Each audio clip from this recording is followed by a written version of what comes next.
Great Britain has a complicated relationship with football at the Olympic Games. The 1908 London Olympics were the first games to allow national teams to be represented, with previous games having featured club sides, and Team GB won gold on home soil. They replicated the feat with another gold in 1912, but went out in round 1 in 1920. During these years, Team GB was represented exclusively by English amateurs, essentially an extension of the England amateur national team. Team GB didn't enter the football in 1924 or 1928 due to disputes about the Olympic Committee allowing professionals to compete, before Britain and amateurism returned in 1936. Since 1976, however, when the FA stopped distinguishing between amateurs and professionals, Team GB have only featured at the Olympics once at the 2012 Games in England. Team GB reached the quarter-finals but didn't return in 2016 and won't do in 2020 either, with the difficulty in forming a unified GB team stemming from the fact that the home nations all have separate national teams outside of the Olympics. Since 1992, football at the Olympics has allowed professionalism, but has essentially been a semi-youth tournament. Each nation is allowed to submit a squad of 18 players, only 3 of which are allowed to be over the age of 23, so that is what I'm going to attempt to do here. I will name my ideal Team GB starting 11, followed by my 7 substitutes, and finally some honourable mentions. Here is my what if Team GB Olympic 11. Goalkeeper: Dean Henderson.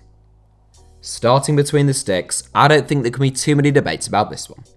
Sheffield United loanee Dean Henderson was excellent on loan at Bramall Lane last season, and he has continued that form in the Premier League.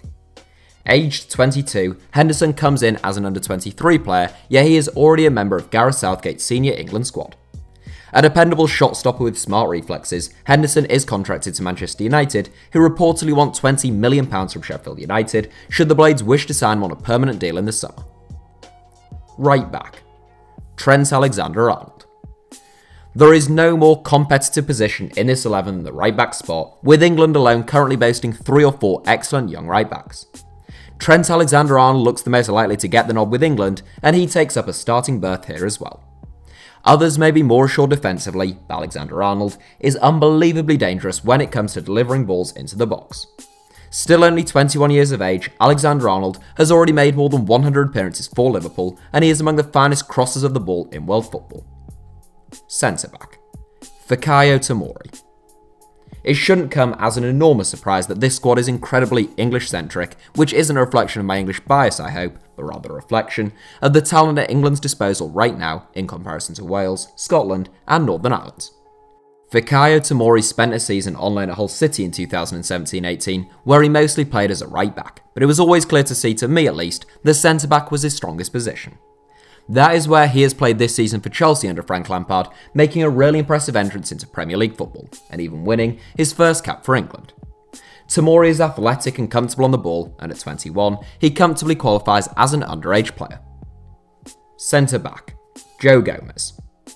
We go from a recent England debutant to an Englishman who won his first cap more than 2 years ago. Joe Gomez has won 8 caps for England in total, but that may well have been more had the centre-back not suffered 3 long-term injuries during his brief career already. The 22-year-old is viewed by many as Virgil van Dijk's long-term centre-back partner at Liverpool and Harry Maguire's long-term centre-back partner with England, but there are other central defenders at both club and international level who won't want to give up their places without a fight. Gomez is quick, strong, defensively astute, and capable of filling in at both right back and left back. Left back: Ben Chilwell. One of the easiest inclusions in this entire squad, Ben Chilwell, would make an open-age Team GB 11, never mind an under-23 one. Aged 22, Chilwell is now England's first-choice left back, seemingly having overcome the likes of Luke Shaw and Danny Rose in Gareth Southgate's pecking order. Chilwell has been a regular at the King Power Stadium for around 3 years now, and he's now one of the most formidable fullbacks in the Premier League. A tireless runner who is still improving, Chilwell has created as many big chances in the Premier League as James Maddison and David Silva this season. Holding midfield: Declan Rice.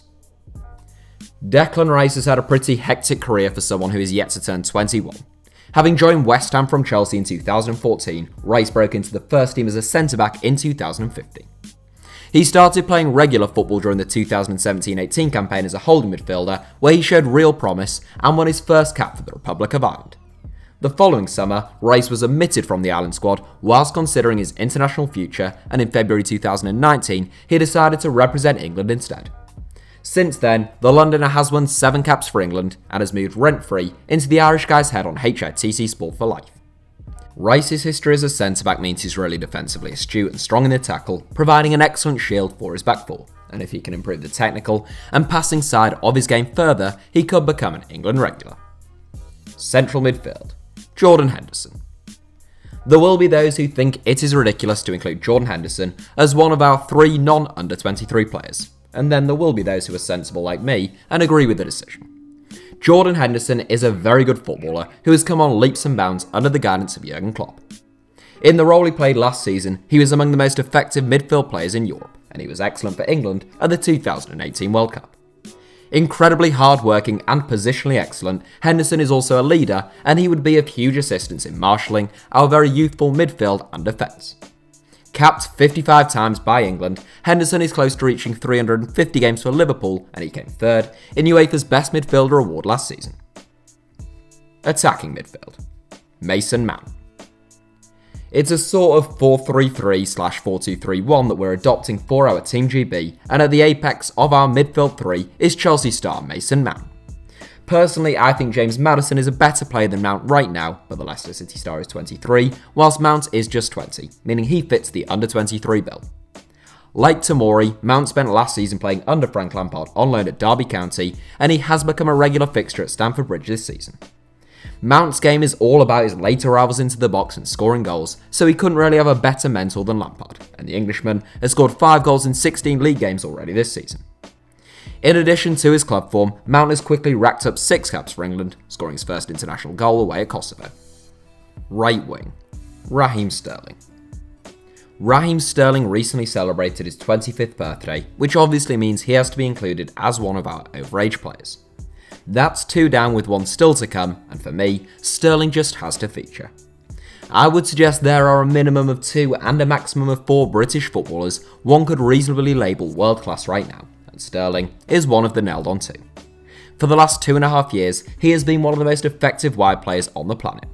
He scored 23 goals in the 2017-18 season, 25 goals last season, and already has 15 goals from 20 games this season, well on course for his best campaign yet.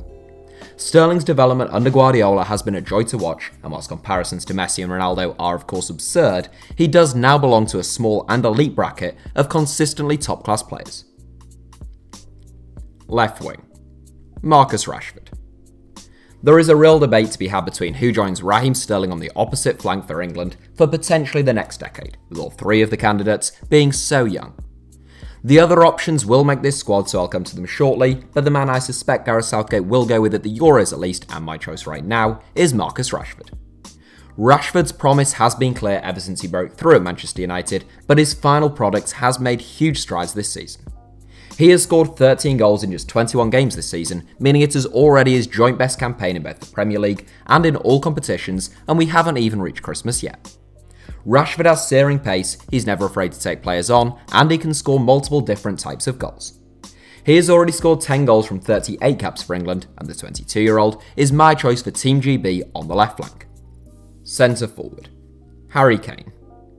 Our third and final over-23 inclusion is rather unsurprisingly Harry Kane. Some may make a case for Jamie Vardy given his ludicrously rich vein of form right now, and he is a brilliant striker, but Harry Kane is genuinely world class. Still only 26, Kane's goal scoring has been relentless since the 2014-15 season. In terms of his relentlessness in front of goal, only Robert Lewandowski can really rival him in terms of out-and-out centre forwards. Kane has scored 15 goals in 19 games this season, which is utterly superb, yet few would even say he was playing particularly well. That's a mark of what we have come to expect from the England captain, who will most likely go on to overtake Alan Shearer as the highest scorer during the Premier League era, and Wayne Rooney as England's all-time record goal scorer as well. The rest of the squad. Now, I suspect many of you, particularly our Welsh, Scottish and Northern Irish viewers, may have picked up on the fact that our entire Team GB 11 is made up of Englishmen. I promise you that wasn't intentional, I just picked what I felt was the strongest possible side from the available players, and there is a lot more variation in terms of nationalities represented with our 7 substitutes and the rest of the squad. As Sheffield United #1 Dean Henderson's backup between the sticks, my choice is former Sheffield United goalkeeper and 21-year-old Aaron Ramsdale, who played just 2 games for the Blades before signing for Bournemouth, but the youngster has impressed so far this season.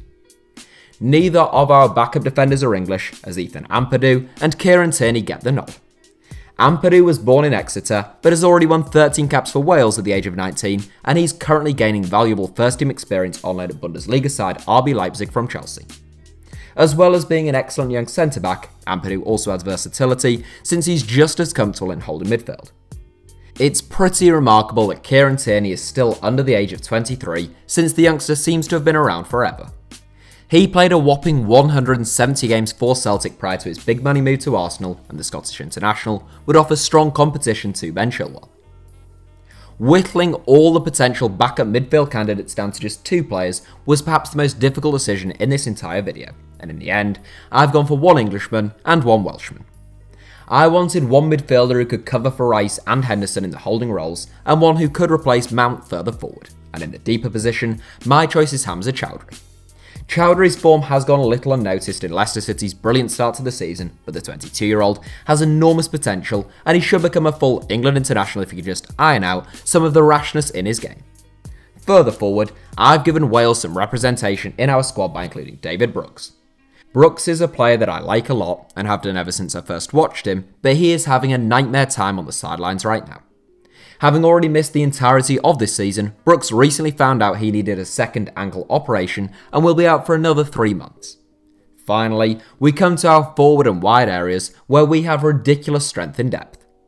With Kane, Sterling and Rashford as our starting trio, our 3 backups are Jadon Sancho, Callum Hudson-Odoi and Tammy Abraham.